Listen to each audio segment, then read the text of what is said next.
today I wanted to make a video about love. That's right, the big one, love. So what about it? Well, had a little epiphany just a little bit ago. And here's the epiphany. So a little bit about my personal life. I did make a video earlier about how I went on a hike with a girl and her friend. And I was hoping that it would be a date, but it didn't end up being a date.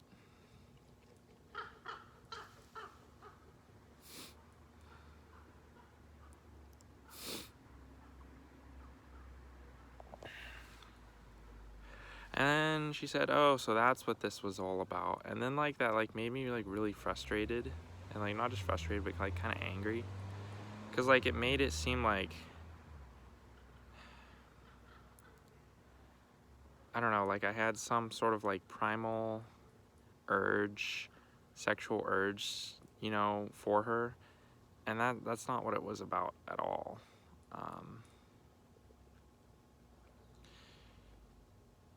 It was something much deeper than that, much more whole, more balanced, more just a connectedness that I wanted to experience, that I've wanted to experience my whole life. This sort of, it's like we all know what the feeling of love is. We've all experienced it, at least in snippets, but we want to experience it all the time. And, I think one of the ways many people try to do that is by finding a significant other. Because when they're around that person, when they're close to that person, they feel that. They feel that connected feeling. So that's what that's what it's about for me. It's not some sort of quick, dirty, one-night stand type thing that I was going after. Anyways, that's aside from the point. But what it made me realize was, it made me think. I thought, why did that make me feel so frustrated when she said, oh, that's what it was about? And I realized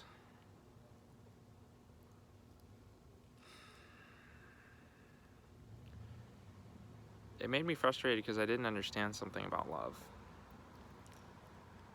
And I obviously, all of us have work to do to fully understand love. Love is everything, in my humble opinion.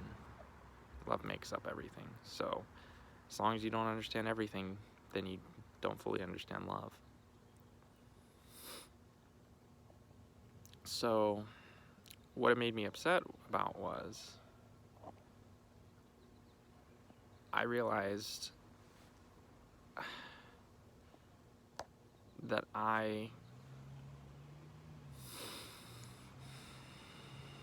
love cannot be forced, basically. But it felt like, it feels like it's the only reason we're here is love. Oh, mosquito's trying to bite me.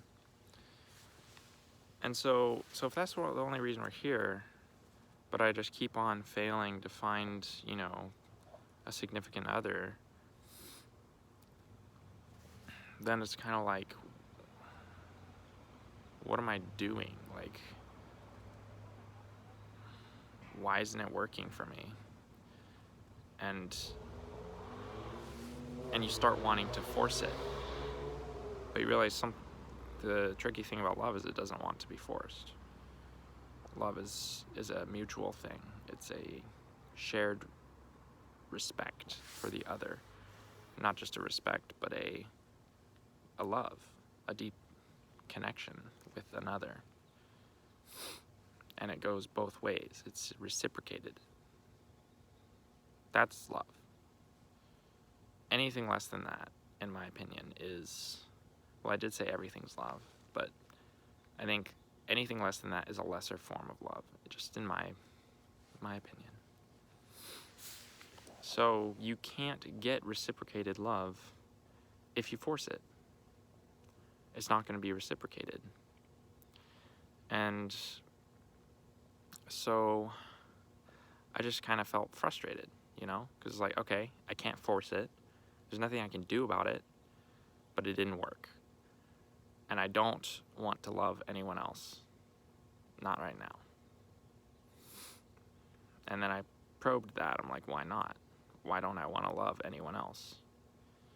You know, why don't I try to, make a connection with other people?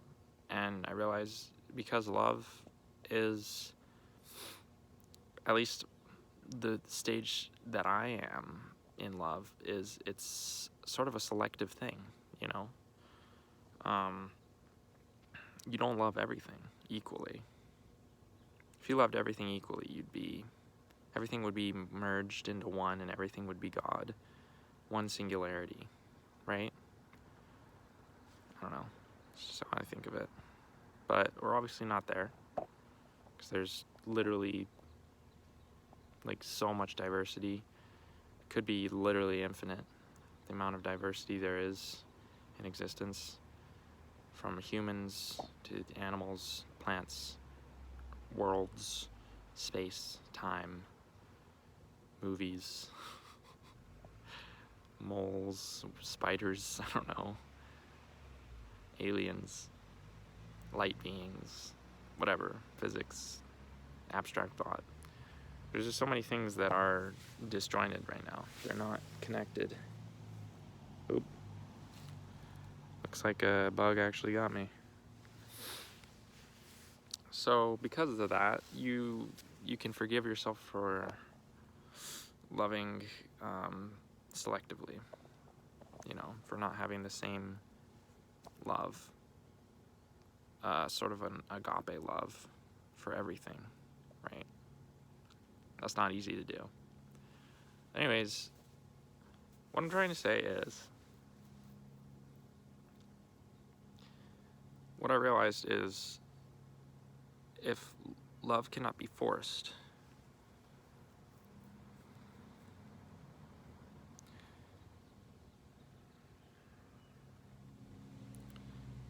then it means,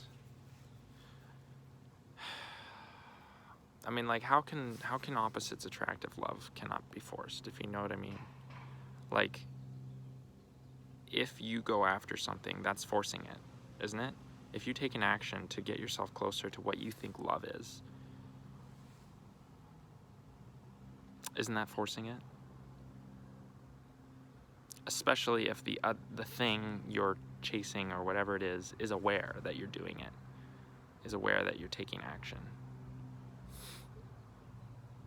So then what do? You just don't take action, and you hope that the other takes action, but then that's forced on their side. You just hope the stars align, and that you love that person and they love you, and then they take action, and then you respond. An alternative is to take smaller actions, more minute, more careful, more drawn out.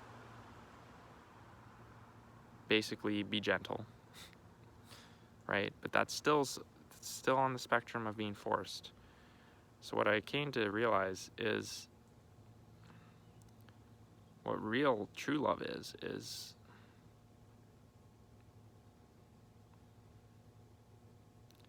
I don't even know if I could say it, but I'm just gonna basically tell you the experience I had. I looked at nature.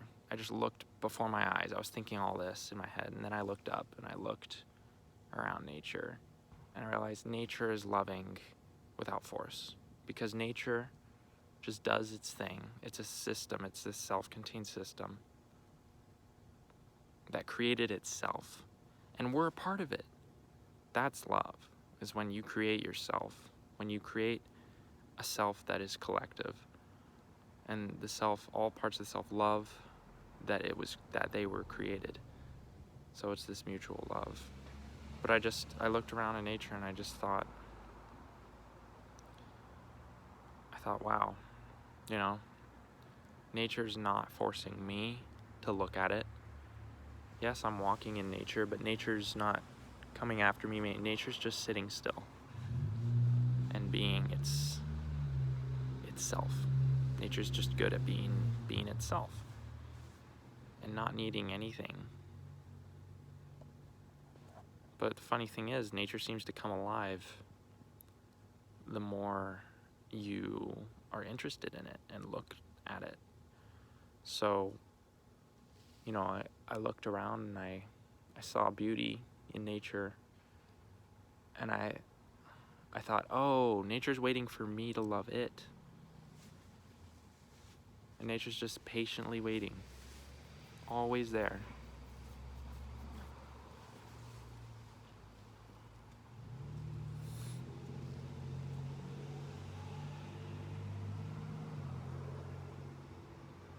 And there's a love that cannot be explained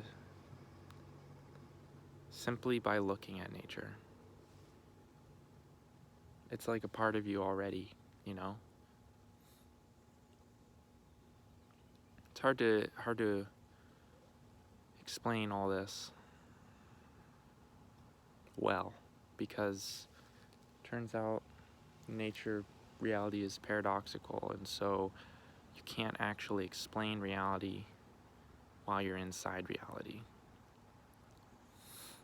But we're always inside reality, so you can't ever explain the essence of reality. It's like the closer you get, the more your words scramble, the more your brain scrambles. It's like a spell, like when witches put a curse on someone, and part of the curse is that they can't tell people that they have a curse. Except instead of it being a curse, think of it being more benevolent than that. It's more like an enchantment. It's not a good thing necessarily, it's not a bad thing necessarily. It's kind of right in the middle. It has both parts of it. So I look around, I look at nature, and I just see love. I see something that is living for itself. It's creating itself for the sake of itself.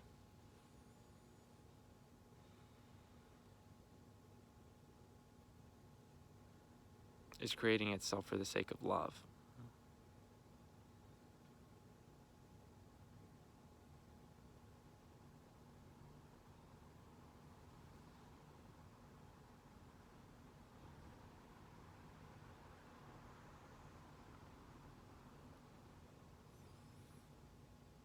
So love is something that's always waiting for you to act.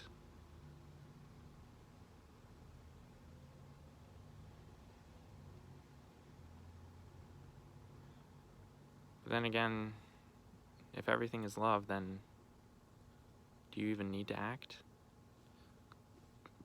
You are love. There's nothing you need to do to get there. Every moment is love. It may not feel like a certain feeling you get, that we typically think of as love. But ask yourself, how can that feeling exist if it weren't for some contrasting feeling? And that's what love is. Love is contrast, I think, at the very end of the day. Without contrast,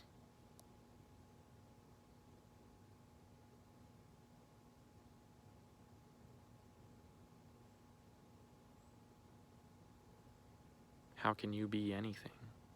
How can you experience anything without contrast? So love is just more and more complicated and diverse experimentations in contrast and uniqueness. But there's also this sort of repeatability that you see. Nature's a great example of what love is all about. Nature's a great teacher. You look around you, you don't just see one tree that looks a certain way and all the other trees don't look anything like it. Every tree's completely different. That's absurd. There's species of trees, of course, just like these trees right here. So they're similar. They're a family. Or like this grass right here. You don't just see one piece of grass and then every other piece of grass is different. See, this grass is a family.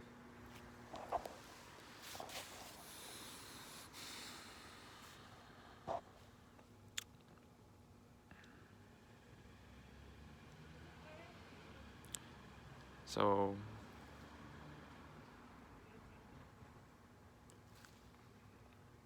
a little bit the same, a little bit different, you know?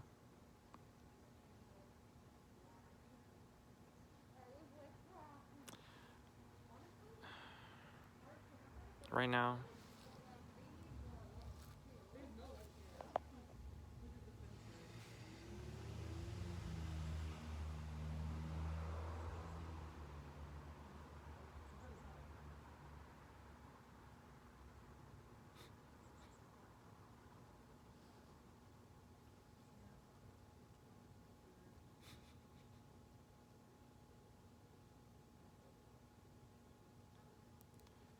sorry, there were some people.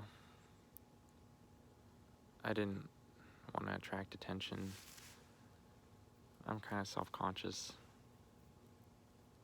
And also there's a squirrel that just went into like this drain pipe, then just came out. It was just exploring, doing its squirrel thing.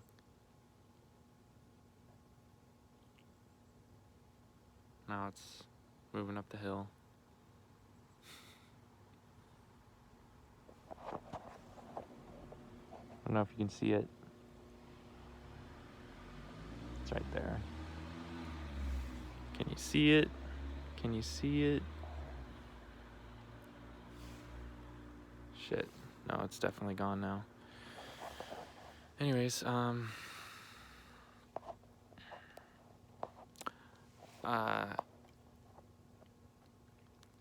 I've come to realize that there's like no point. I don't know. It's so weird. Like, I realized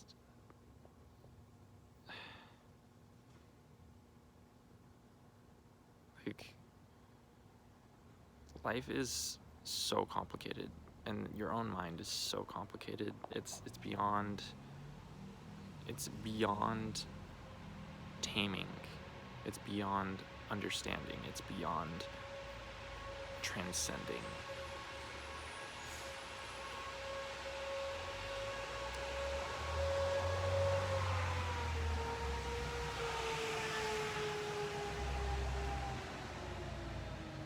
Because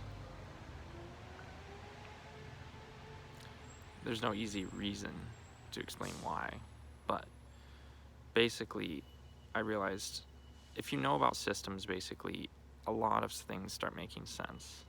And I'll probably have to make a video on systems, but and yin and yang, it's kind of the same thing. But basically there is no, I've already said this in a video, but in a previous video, there's no ultimate position. There's no place where you're not at fault for anything and you're, you know, on top of the world and everything's perfect forever. That does not exist. There are moments that can feel like that, but that's all they are. They're just moments. Basically, everything is illusion.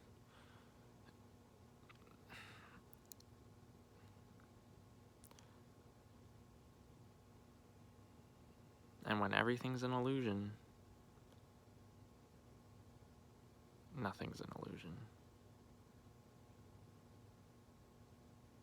makes any sense.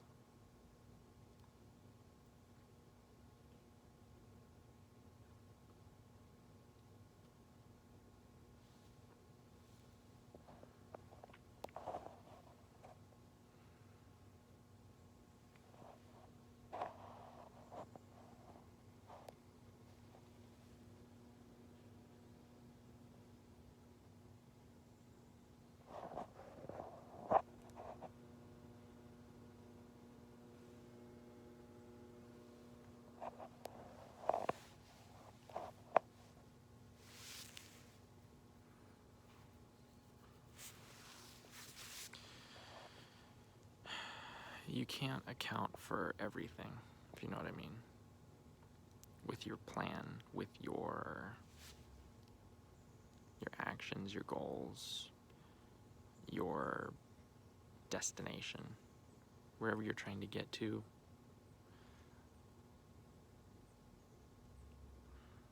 You know, you can't account for everything.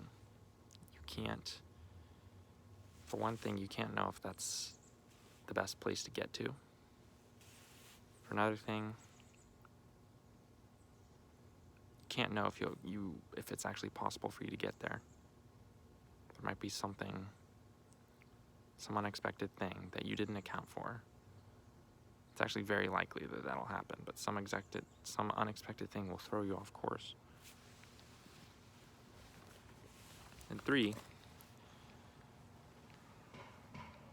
if you're already there, if you're at this place where you feel like you've made it, everything's perfect, you just want to maintain this, good luck maintaining it. For one, you're going to die at some point, so that's going to stop you from maintaining it. For another thing, life is always throwing curveballs, so even if you're at where you want to be,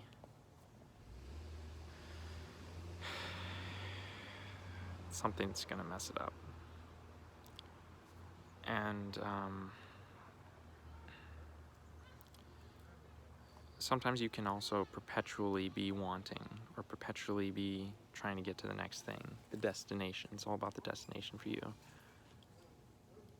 But really, life is always a journey, because the destination is amorphous, same as the journey. There really is no destination. If you know about integrals or calculus, you know that the integral from, like, say 5 to 5, basically you've gone nowhere. The integral is 0. So integral is a word to describe the area under the curve of a graph. If you move from the area from 0 times 0 to time 5, and the graph is, not a, like, odd, I forget how you say that, like, it's not an odd graph, it's like even versus odd, it's not an odd function. If it's not an odd function, like, basically what I'm saying is, you're gonna get some area if you go from 0 to 5, but if you go from 0 to 0, or from 3 to 3, basically you haven't moved at all, therefore the area is 0. So basically what I'm trying to say is, when it comes to infinity, there's no such thing as a destination. Infinity is devoid of destinations, because you can always split infinity as many times as you want. So, like, you're never going to get down to a most fundamental particle or a most fundamental thing. You can say, okay, this is our units. Now we can have destinations. I think that everything is made up of infinity. Everything is made up of itself in a weird, sort of strange, loopy way. And everything is made up of infinity and exists within infinity. This is very interesting if you also know about systems, because one thing about systems is that you can't have one level of a system either.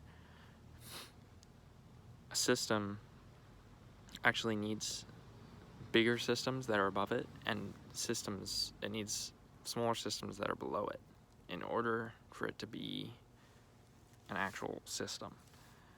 And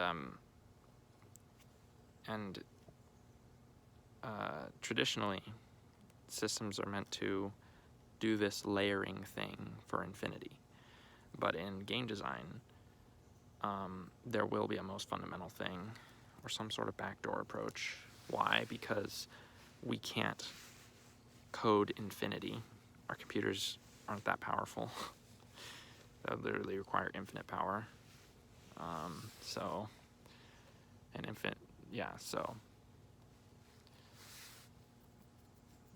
So basically, we can't represent ourselves.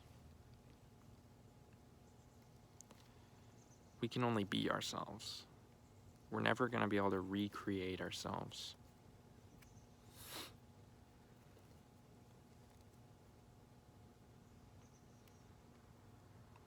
Not exactly. And the weird thing about existence is it's kind of like memory and habits. Once you move onto a different state of being, you're going to lose some of the things that came with the old state of being. So even though you've lived that before and you can kind of recall it, you can kind of recall what it was like 5 years ago or whatever, does not mean that you could respond to your environment as efficiently under certain circumstances as you could 5 years ago. There's some things the 5 years ago you can do that you cannot do.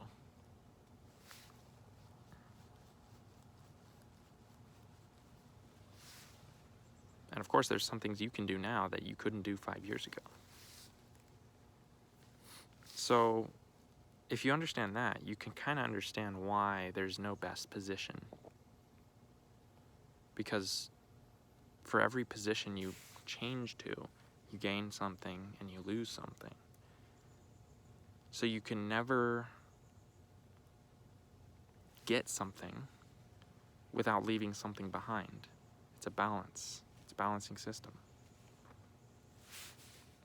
Which means you're never going to be able to accumulate infinity. You can't do that.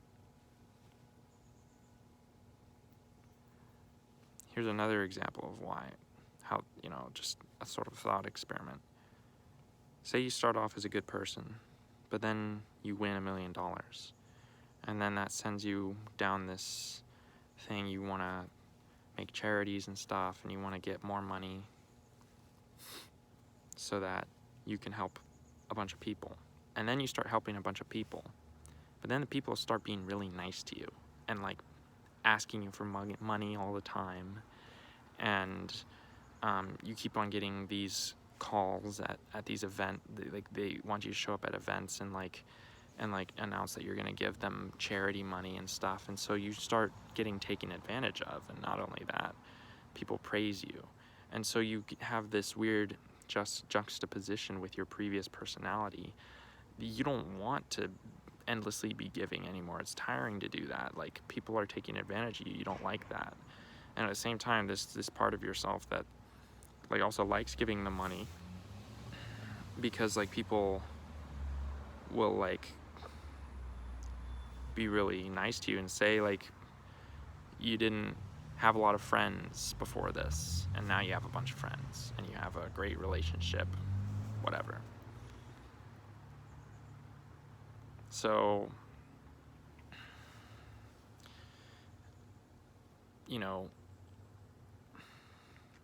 basically what I'm trying to say is, you can head into something with the right intentions, but it'll change you. But you won't notice it, but day by day it'll change you. Until you've done something that your old self never would have done. And you think things your old self would never have thought.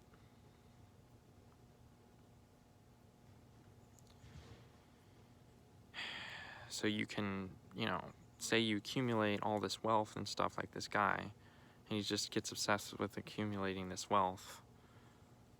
But then he turns evil. He's no longer good at the very end. So he lost something. There was a price that came with getting all this money, and now he's just obsessed with getting more money.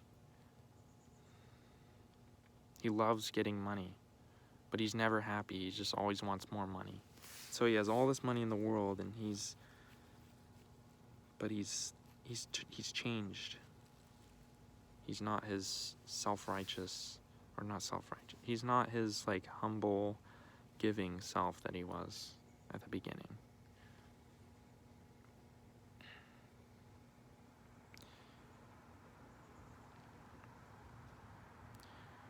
At the same time, you think of it the hero's way. If the hero is just always trying to be heroic and is just always trying to do the most selfless thing,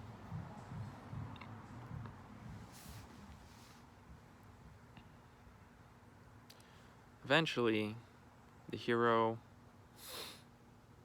basically is either going to die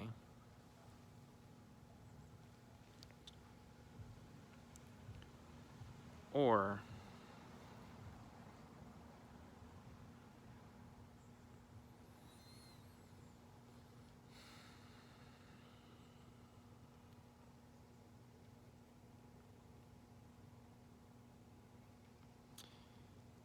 basically what I'm trying to say is like to choose one side is to also choose the other side. If you're going to be a hero, you're going to end up being a villain. Or if you're going to be a villain, you're going to end up being a hero. I kind of gave the hero example already with the money thing. So I guess what I should have done is given you a villain example. I don't want to give an example. If you really care, I could give an example. I don't think anyone would care, but same thing happens with the villain. The villain thinks they can just be villainous and just be greedy and like